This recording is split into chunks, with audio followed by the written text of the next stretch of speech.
which encourages making individual decisions, taking responsibility, and owning up to one's own actions.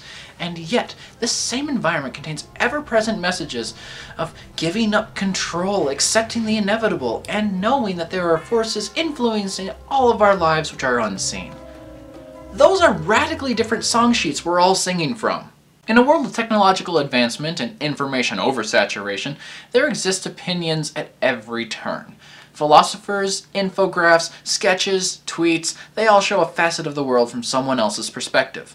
Not always a flawless one, but who's perfect? With so many different sides to take on every single matter, how can anyone be certain what is truth or what to believe? Well, some people find religion helps clarify these answers. Yes, we're going here again. With its own set of social norms and beliefs, religions give guidance to individuals throughout their lives. All they ask for in exchange is unquestioning belief in what is preached in their respective texts. I've joined online forums with harsher guidelines. However, if an event in one's life falls outside the parameters normally covered by this religion, how hard would it be for someone to keep their faith in it? Let's examine one case study in this phenomenon. Saved. This 2004 release follows the story of Mary, the ideal Christian teen. At the start of the film, she has everything a girl could ask for. Strong beliefs, good grades, and a dependable boyfriend who shows no trouble waiting for marriage. She's knocked down a peg when she learns why he's so endlessly patient.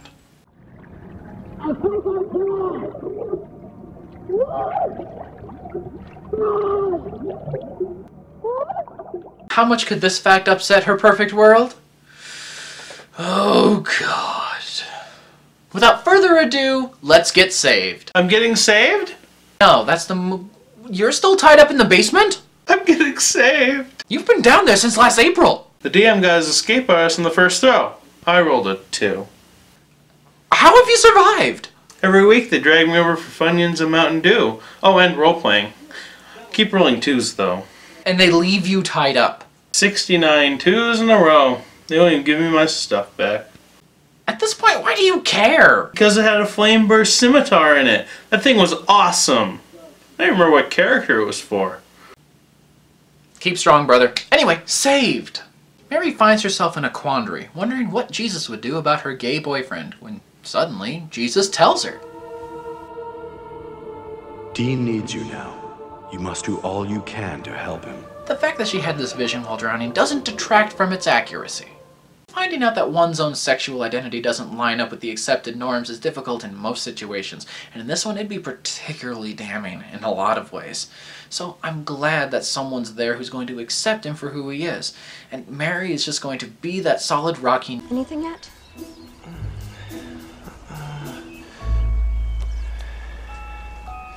Now? Or she's gonna try and turn him straight? Whatever. This is so offensive, and at the same time I feel like I can't blame her for any of this, because she's just a victim of the circumstances she's been put into. She's been a born-again Christian since she was 3, around the time her father passed away. I assume that it was her mother's idea. When Mary's mom suffered a loss, she turned to something that provided answers, finding her calling in extreme Christianing! Oh God, not you again! I missed you too, Socio. Why'd you change the locks on the door? Anyway, for the makers of the Bible belt buckles, it's extreme Christianing! A lifestyle regimen guaranteed to give your life a whole new perspective. Want to call yourself an interior designer? We can instead call yourself a Christian interior designer. Simply add Christian onto your activity, and voila! You're assured that you're only surrounded by those that share your same belief structure. Seriously, why are you here? I hacked through your firewall! Get out! Fine, don't support my newest venture. It could be a revolution, I tell you, but you're too cowardly to find out. I'm taking my business elsewhere. Good day, sir. Sad part is, he was describing an actual phenomenon. Labeling activities as Christian-specific has been a running theme of religious organizations for decades, and this film shows a saturated scenario. Really. American Eagle High School, Christian Prayer Circle, Christian game shows, literally everything in Mary's life is prefixed by Christian, and every other word escaping anyone's mouth is God-related. The borderline cult feeling is part of the film's vibe. Mary was one of the true believers, really thinking God's plan was working for her, until she hit a couple of bad turns with her plan to convert Dean. Here's the first one. Well, the test mentioned something about a possible false positive. Ouch. And the sucker punch? I found this under Dean's bed last night. He's on his way to Mercy House this morning. He could be gone a long time. Despite giving him her all, Dean still gets sent to Mercy House. One of the most fascinating aspects of this film. Let's bring in DM to elucidate. Apparently in order to play this, we're also going to need beer and pretzels. King Torg's orders. Everyone make new characters. Oh, all hail King Torg! Too late. That could be considered unfair. You're lucky King Torg didn't hear you say that. All hail King Still Torg! dead. Let's talk about something other than pitfalls. Saved. Socio, uncomfortable. Definition. To be ill at ease. Lacking comfort.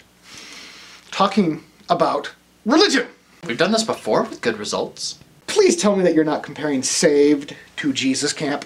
Good idea, but no. I want you to talk about Mercy House. Oh, the one aspect that makes them all seem crazy. This won't be like Jesus Camp at all. Mercy House is a place where troubled teens from Christian High are placed. What are their troubles? Well, some are pregnant, others are homosexual, others are suffering from depression. People with differences not accepted as being part of a good Christian, whatever that means. Can I finish? Sorry, yeah. In theory, it gives these students a place to step away from the conflicts of normal society so they can focus solely on their faith without distraction and find the path that they're supposed to be on. What if they're already making the life choices they want to? Then they're just being exiled for being who they've always been. You know, so this is really starting to sound personal. Take a step back and see what they're doing. The parents, the other students, they don't want their own worldview shaken. So if someone was found out to be pregnant, when waiting is the obvious choice, or picking an orientation that makes others uncomfortable, well, they'll be subject to ridicule, and potentially hate from the majority of the institution. Mercy House is the place where these differences are the norm. I mean, all the outsiders can congregate together and find out that, well, they don't need society to accept them, because they accept themselves. But why won't that society accept them? Because they don't have to. There's Mercy House. Weren't you paying attention? Is that healthy? Oh, God, no. What's easier? Changing religious beliefs or out of sight, out of mind?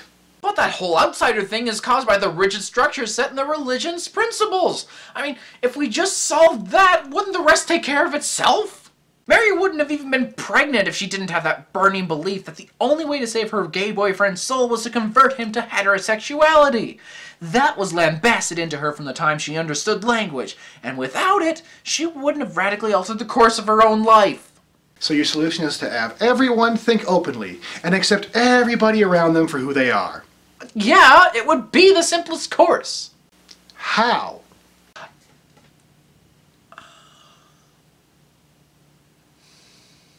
Let me know when you figure that one out. Then we can get started on world hunger. Get back to the session here. Alright, let's new characters. Bob, Randy, Steve, Chief, McLeod, King Torg. All hail me! Leave! So, knowing full well that if she tells anyone she's pregnant, they'll immediately ship her off to Mercy House, Mary keeps it a secret, sharing the news only with her outsider friends. In all fairness, this plan works out pretty well. Most of the students and faculty let her make this change without incident. But there is one problem, and her name is Hilary Faye. The ultimate born-again Christian, Hilary shows how ugly someone embracing God's love can be. She's extra nice to everyone because she has to be, all the while insulting their lack of faith with a solid smile and unwavering eyes. She speaks like a teenage girl that thinks she knows God better than everyone else in the room. Combine that with a limited worldview, and Hilary Faye is completely insufferable and downright insulting. Seriously, like she could be some poor savage in some remote jungle somewhere who will never know the Lord and who will never go to heaven. Ever. There's a fine line between lamenting someone's condition and gloating about your own, and she's camped firmly on the pompous side of that. That's what she symbolizes, the holier-than-thou attitude that some people use to judge others.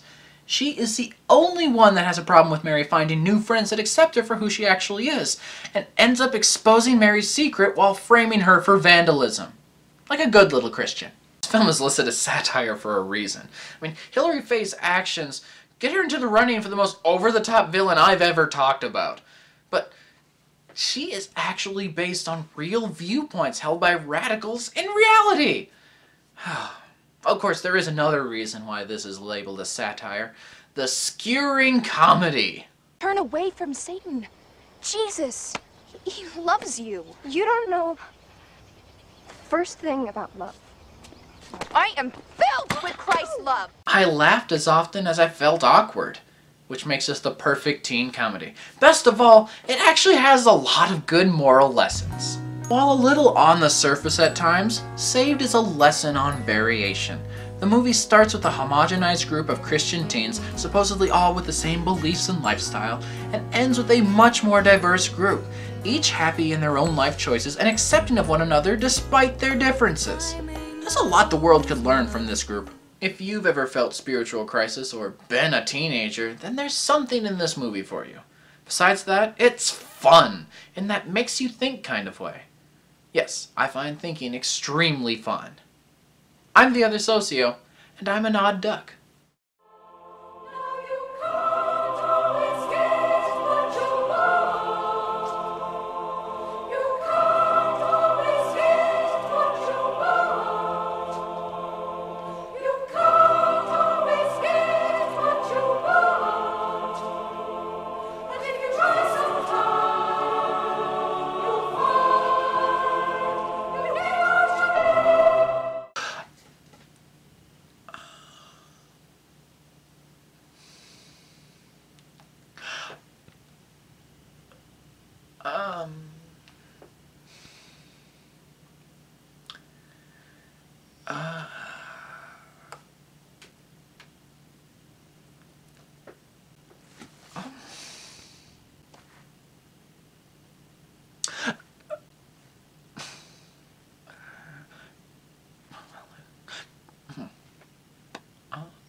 Gorgonzola!